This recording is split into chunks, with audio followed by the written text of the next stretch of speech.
The Minnesota Wild Podcast is presented exclusively by Acrisure. Words, just what the last 48 hours have been like for you? It's been a whirlwind for sure, and I'm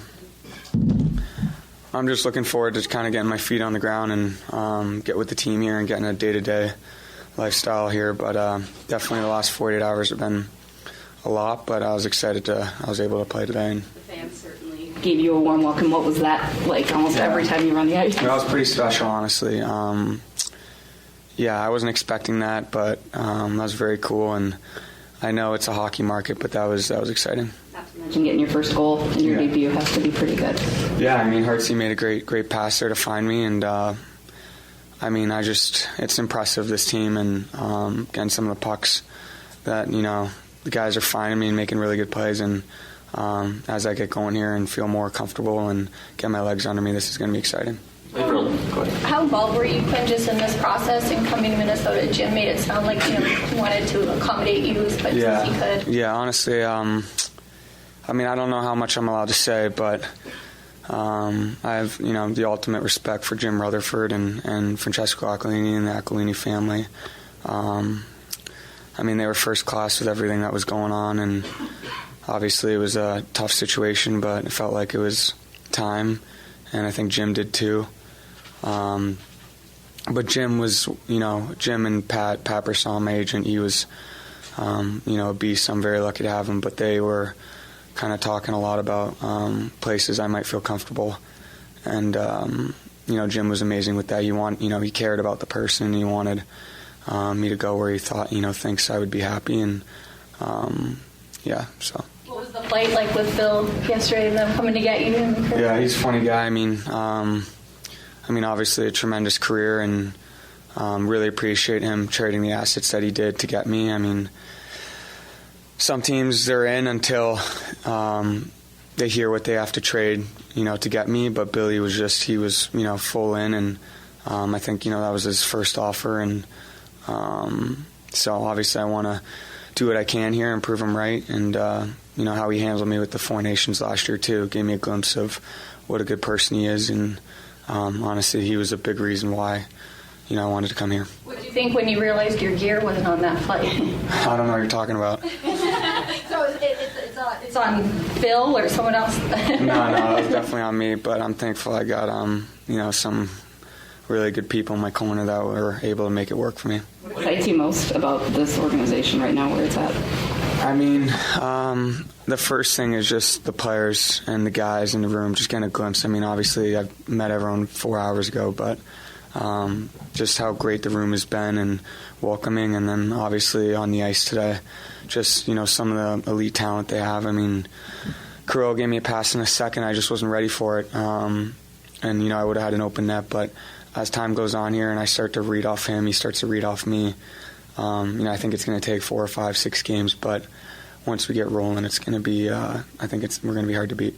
See, winning is so important to you, like with the guys that they have on this roster. How much do you think that this team is ready to kind of take that step? I just got here, but a big reason why, obviously, is because I thought, they're, tremendous group, just playing them over the years. Hard to play against, really hard to play against, but got elite skill as well. And obviously, knowing that I was going to be able to play with Faber, Spurgeon too, two elite players, and Brodeen and some other guys that are great back there, Bogo. But yeah, to play with those guys, I knew it would be pretty good for me too. Yeah, what was it like playing with Brock? It seemed like you guys were exiting the zone and shutting down offense off the rush. Yeah, I just think as I get the systems and understanding, what we're supposed to do, closing guys off the rush, is the D supposed to go, is the forward supposed to go. But I think the more and more I play with, Brock, we're just going to continue to get better. And I think when I thought we were really good tonight, but as we continue to read off each other and get to know each other, I think it's going to be, pretty special because he's a fantastic player. So it's going to be exciting for me. Where were you when you found out the deal was done? Were you on that flight from Vancouver to New Jersey, or how did it come about?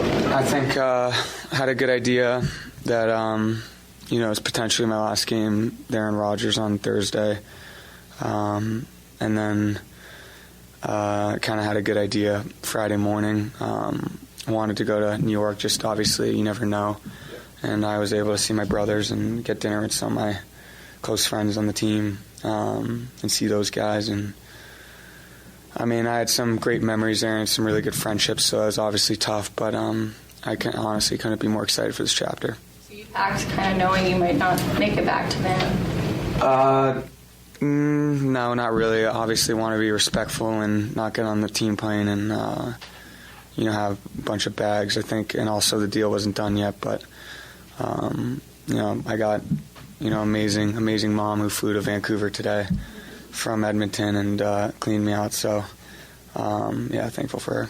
Jack gave you any insight? I think him and Boldy know each other fairly well, and I think look in favor, or is that right? Yeah, I don't know.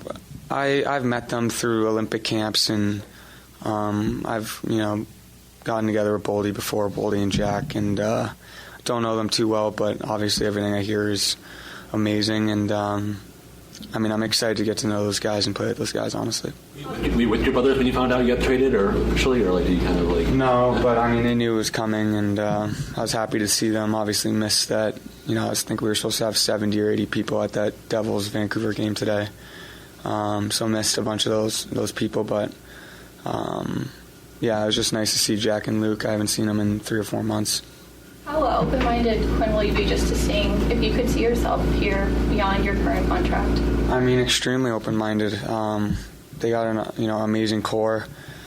Just obviously we've only been here 4 hours, but getting to know some of the guys and how energetic and positive guys are. And then Minnesota being so close to Michigan and just the state of hockey and the passion here. Just seeing how the fans reacted to me as well in warm-ups. And then obviously I got a lot of time for Billy for, quote-unquote, sacking up and making the deal like he did. And just, how he valued me. And, there are other teams that probably could have thrown in, certain packages like that too. But at the end of the day, they didn't want to do that, or they didn't want to trade 2 or 3 assets from their team like Billy did. And so I'll remember that, and that means a lot to me that Billy did that. Arriving here last night, what's your level of winter clothing? 0, honestly. Doesn't get that cold in Vancouver. No, it rains every day and might snow once a year, but I definitely have some shopping to do. You played a lot of games in your career, but was there any different nerves or emotions that you felt put in this game? I had to feel like something different. Yeah, I think I was just, my body was a little fatigued. Didn't really have my legs today, and just trying to understand the system a little bit, the D zone, and I think a big thing that I'm really good at is just reading off my teammates, paying attention to guys, their certain tendencies and whatnot. So as I continue to learn about my teammates, just be able to make some reads, and especially on the power play. A little nerves there on the first, and you can see it on that first power play. But like I said, it might take a couple games, but I think, as we get to Christmas and after Christmas, we'll be rolling.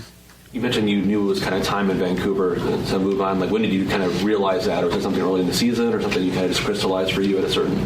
I don't know what's out there. I don't have Twitter, but there's some talks a little bit this summer, and I love the guys there, and some of those guys are my best friends, and you want to be successful, and so came into the year open-minded, and wanted to make it work, and obviously wanted to have a great year, but just think with the injuries and the direction it was going, it wasn't happening, and I think Jim knew where my head was at a little bit, and we got to talking, or Jim and Pat got to talking, and a couple weeks ago, and it kind of went from there.